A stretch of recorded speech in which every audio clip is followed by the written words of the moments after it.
さよならありがとう声の限り悲しみよりもっと大事なこと去りゆく背中に伝えたくてぬくもりと痛みに間に合うようにこのまま続くと思っていた僕らの明日を描いていた呼び合っていた光がまだ Nick, point of view. What is it? You messed up, big guy. Eyebrows furrowed with what he said. A smirk forming on his lips made me irritated. Dale, get straight to the point. I warned. Masakit pa ang ulo ko, dumagdag pa tong sisiyan. He sat in front of me and traced his fingers on my name carved on my office desk nameplate. You know, last night, I came to your place. What? He is playing around again, but what could I do? He is the best man I know when it comes to investigation. He managed to trace how Mr. Cruz swept their dirt on the rugs after how many years, something I am thankful of. You were sick yesterday, right? I nodded my head and waited for him to continue. I was about to meet you because I know something important, but I saw your wife on your veranda with her face full of tears. I have no time with your games, I said. Huwag ka masyadong nagagalit. 30 ka pa lang, mukha ka ng 40. He laughed. Get out, Dale. Baka pabagsakin ko ng mga hospitals mo. He laughed and played with my pen. Nick, I told you, dapat hindi mo dinamay si Anne. Who are you to command me? Ako lang naman ang kaisa-isang may alam ng lahat ng kagaguhan at plano mo. He crossed his legs. Ano kayang sasabihin ni Mr. Alex Mendoza kapag nalaman niya na ang anak niya ay pinapagalaw ang private army nila para malaman kung sino ang pumatay sa mami niya? He smirked. Added to that, you are destroying Anne's life and Cruz's business. I am doing this for my mom. Lahat sila kinalimutan na siya. They believe that her car jumped off the bridge accidentally. And no, alam kong may hindi tama. I said, trying to hold my temper. Pero hindi ako nagkulang sa'yo bilang kaibigan mo na pagsabihan kang huwag kang padalos-dalos. Tapos ano? Noong nalaman mong sasakyan nila Mr. Cruz ang nakabangga sa sasakyan ng mami mo, you courted their only daughter. Noong iniwan ka, binalikan mo sila at pinakasilan mo si Anne na ngayon ay ginagawa mong sex slave. Ginigipit mo pa ang pamilya niya. I do not get it. I leaned on the table. You said it and you found out na parents ni Anne ang bumangga sa sasakyan ni Mami, Hindi ko sinabing sila nga ang pumatay sa mami mo and that was only my conclusion. I ran my hand on my hair. What the hell, Dale, is your point? Nick, there was no sign that your mom's car was hit or pushed by another car that caused it to fall. Ni walang gas-gas o yupi ang sasakyan ng mami mo noon. Basically, maybe some people pushed the car with their bare hands or the car rarely fell accidentally. Maniwala ka o hindi?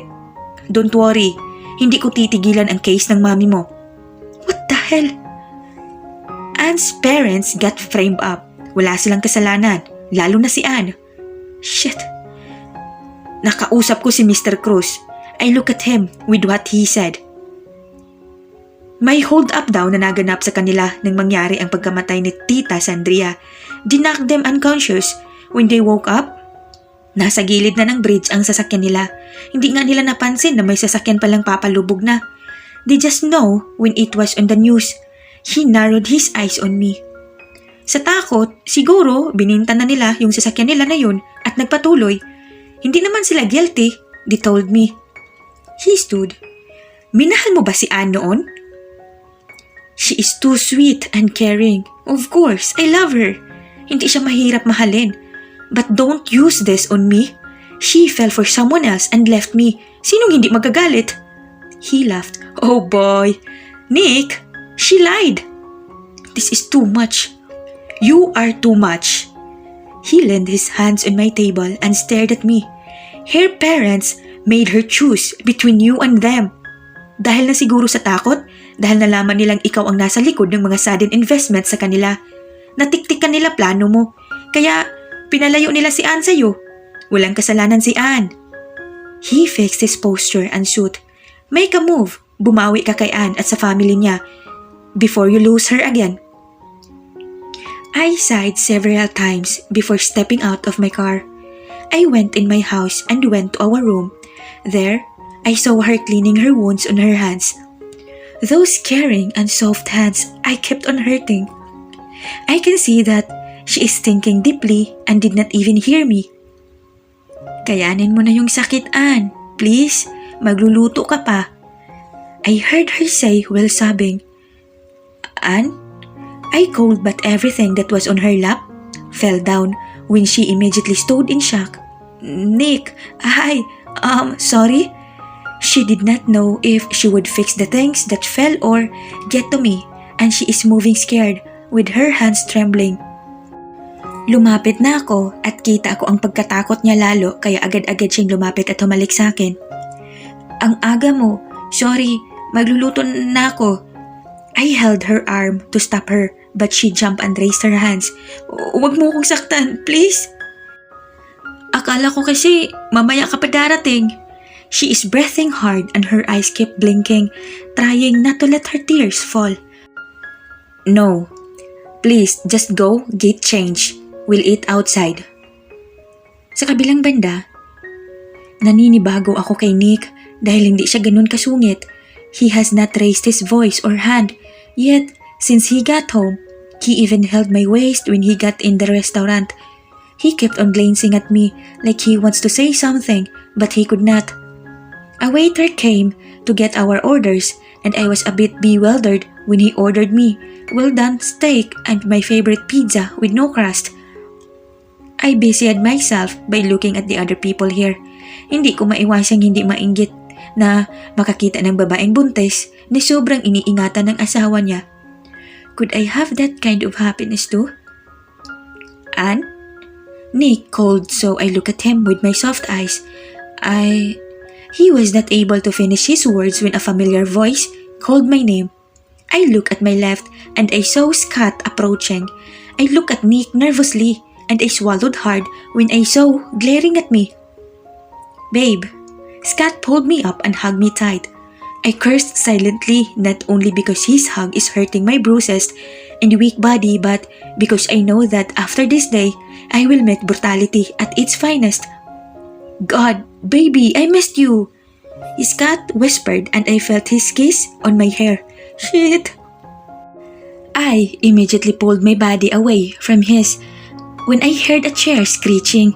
My heart started pounding very fast as I looked at Nick, who is now standing confidently. What should I do? What should I say? Who the hell are you? Seryoso at matigas niyang tanong habang nakatingin ng masama kay Scott. Her love, and she's my baby. Nakangising sagot naman ni Scott and snaked his arm around me. Hell, what is he thinking? I immediately went in front of Nick when he was about to approach Scott. Scott, this is Romnek Mendoza, my husband. I introduced nervously. He smirks. He's into something, I know. Nick, he is Scott Montreal, my friend. I said while trying not to look into his eyes, and my heart pounded even faster when Scott continued to mock Nick. Oh, you hurt me, baby. You promised you'll only marry me, he said sarcastically. I sighed. Scott, pwede ba? Oh my God. Nick, no. Nick. Nick threw a kick on Scott after pulling my wrist.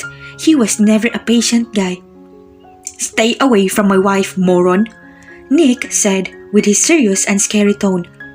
I stood silently, and I flinched when he glared at me and started to drag me out, but Scott was fast to grab my other wrist. The staffs here as well as the other customers are hesitant on approaching us, or what? Because for sure they know Nick. Mendoza, look, I don't care if she's married to an asshole like you. All I care is I'll get her from you. Scott answered emotionless. Is that a kind of joke? I pulled my wrist from him and begged to Nick. Ayokong madagdagan pa ang eksena namin dito. His grip on my wrist tightened even more while he is breathing heavily while looking at Scott. Nick, tara na, please. I whispered while looking down, and I gasped when he dragged me out and pushed me on his car, my poor arm hitting the hard surface. Who is he in your life? Nick shouted at my face and tightly held my shoulders. Nick, he was just a high school friend back there in the Philippines. Mahina kong sagot. The tears came rushing out in fear. Then he calls you baby? How romantic your friend is! He said sarcastically. Nick, I swear, hindi ko nga alam na... Bakit baby ang tawag niya sa'yo? He shouted that made me shiver. I wince in pain and I pity myself. Those who passed by looks at me like they wanted to help and could not. He was like a brother to me, pero hindi ko alam why he started calling me baby. I honestly said, Don't you know that he's a moron Casanova? I sobbed. I didn't know. He was good before. Of course, you know nothing. He asked with a tone of insult. Nick, he'd been nice to me. Only child ako. When I was high school, they bully me. Siya lang ang nagtatanggol sa akin. That's why I owe him much and we were close. Nanginginig kong sagot. He laughed like an evil. Okay, get in the car. You owe me this much too. He said while smiling maliciously. Agad na lang akong pumasok sa sasakyan niya dahil sa takot. He started the engine and drove heedlessly. Pinikit ko na lang yung mga mata ko. I'm scared of how he is driving right now. As much as I wanted to get out, I know I cannot. Nang huminto na kami sa tapat ng bahay, sinimulan ko nang ihanda yung sarili ko. Alam ko na naman ang kasunod nito. Kung hindi man bugbog, kababuyan. He gets out of his car and I did the same. But his phone rang. He looked at me first with sharp eyes before answering the call. Yumuko na lang ako at tahimik na nagpunas ng luha. Why? Iritado niyang sagot sa kausap niya sa phone. Oh, great Justin. Okay, 15 minutes. Mahina niyang sabi at saka binaba ang phone niya. He looked at me. Something bad happened at MGC. I'll be home late. Malamig niyang sabi saka siya agad sumakay sa sasakyan niya. Oh God, no one knows how relieved I am. Nick? I whispered while rubbing my eyes. Agad akong bumangon mula sa sofa at hinalikan siya.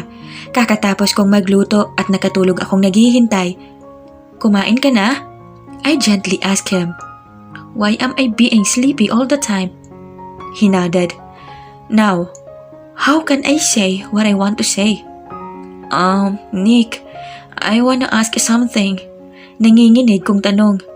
How if hindi siya pumayag? How if saktan lang niya ako? Can I see my parents there in Denver? Mabilis kong tanong. He sighed. No. Tumalikod na siya para magpunta sa taas pero pinigilan ko. I really want to see them. Yes, I'm desperate. Nick, please, I really wanna see them. Pakiusap ko habang nagtutubig na naman ang mga mata ko. No. He simply answered and again turned his back. Agad ko ulit siyang hinawakan sa braso. I'll do everything, I said aloud, and that made him face me and grinned. Why do you want to see them? He asked. Gusto ko lang malaman nila na okay ako. Hindi ko sila nakasama ng maayos last time na bumisita sila. Make me happy later this night, he coldly said and went upstairs. I wiped my tears and hardly closed my eyes. I pulled the black lingerie Damien picked for me and started to put it on. Hell, it feels like I do not have any clothes. Agad kong isinuot ang silk robe ko saka lumabas. I saw Nick sitting on the bed. His eyes shined as he looks at me. Bababa lang ako saglit, Nick, I said and did not wait for him to answer. Agad akong nagpunta sa kusina at uminom sandali at bumalik din. When I opened the door, I saw Nick standing at the veranda, talking to someone through phone. Kaya mo to, Ann? I closed my eyes and did the sign of the cross. That is ridiculous but I am scared and at the same time, tensed. Nick, tawag ko nang ibaba na niya ang phone niya. He looked at me, waiting for what I should say or I should do. So, you're just going to stand there? He walked some few steps and stared at me more. Hindi na ako nag-aksaya pa ng oras. I went on front of him. This man never failed to amuse me with his looks. What should I expect? With the bloods of American, Mexican, and Filipino, I don't think I can call him imperfect. I held his cheeks and stared at his eyes. I smiled. I have always loved this man. I immediately tiptoed and kissed him passionately. I am his wife. Somehow, I need to fulfill his needs. That's my duty. Napapikit na lang ako sa nararamdaman ko. It feels like it's my first. He's being gentle for the first time around since we married. Nick. I love what I am feeling. I love the sound of my name coming out of his luscious lips with his husky voice. Now, it felt like all the sorrows that I have felt from him was gone. I feel at ease, not terrified, scared, or weary. It feels fine. Pinagdikit niya yung mga noo namin at hinalikan ako sandali habang humihinga ng malalim. He wiped my sweat with his hands. Kahit namumungay na yung mata ko, nakipagtitigan pa rin ako sa kanya. Nakakapanibago ang ikinikilos niya. He's not harsh or even mad at me. Do you love me still? Malumanay niyang tanong habang pinupunasan ang pawis ko sa noo gamit ang likod ng palad niya. Am I dreaming? He is really different. His eyes are soft along with his expression. I weakly smiled. I always do. A tear fell from my left eye. I love you so much, Nick. You don't know how much I long for your gentle touch and love. At tumuloy-tuloy na yung mga luha ko. I still love you. I look away. I shouldn't cry in front of him. I do not know if tomorrow I face a different version of him again. But suddenly, a tear fell on my forehead that shocked me. And the next thing I know, yakap na ako ni Nick. My shoulder is being soaked with tears. I'm so sorry, baby. I'm sorry for everything. I love you. Walang kasalanan ng parents mo. Please, forgive me. Please, please. Malumanay niyang sabi at masinigpitan pa ang yakap sa akin. My mind can't function well. Totoo ba to? I am the only man in your life. I know everything. I pouted. Ano bang sinasabi mo, Nick? Isiniksik niya yung mukha niya sa leeg ko habang sinusuportahan ang bigat niya. Can he just remove his thing first? Walang kasalanan ng parents mo. It was a frame-up. Hindi ko pa rin maintindihan. I want to know it more pero naiilang ako sa posisyon namin. Nick, please remove your thing first? I whispered. Maybe after another 2 more rounds? I woke up and found no one beside me. A smile automatically formed on my lips. I still could not believe that we are better. I just wish for this not to end. I wrapped the towel around my body and went straight to the bathroom. Bakit ganito ang pagbabago sa katawan ko? Bakit parang mabilis at malaki ang tinaba ko? The short would not even go further on my butt. It took me another minute to find another clothes and I did not waste any more time. I went downstairs just to be welcomed by mouth-watering aroma of foods being cooked. The maids cannot be here yet, hindi pa weekend. I walked faster to figure out who is cooking and I was stunned to see Nick cooking while he sings, That I'm nothing without you. I know better now and I have a change of heart. I'd rather had bad times with you than good times with someone else. He's only with his boxer short and plain shirt but he looks so good. I miss this kind of you. Him cooking for me. He looked at my direction and smiled. The sweetest smile I've ever seen in him. A genuine one. Good morning, baby. Agad siyang lumapit sa akin at hinalikan ako sa labi. Nick? I said, wary, if I should speak up my mind. Dahil sa totoo lang, ayokong umasa. He gently held my hands and a hint of sadness was evident on his eyes. I'm sorry. Gusto ko lang bumawi sa'yo. Even if it will take forever. He stared at me and looked away. If you just know how sorry I am. I smiled a bit. Nick, I'm sorry, but it will really take time for me to move. I know, and I am willing to wait. Babawi ako. He sighed. Let's eat, para makaalis na tayo. He led me to a chair and kissed the top of my hair. Saan tayo pupunta? Tanong ko habang nilalagyan niya ng rice ang plato ko. We'll buy everything you want and we'll be heading to Denver. My face lit up. Really? I smiled pero hindi ko napigilan yung mga luha ko. You're letting me go there? He sat beside me and wiped my tears. We will go there. He smiled. I need to apologize to your parents for everything. Thank you, Nick. I nodded while smiling. I love you. Please, hayaan mo akong bumawi. Let me make it up to you.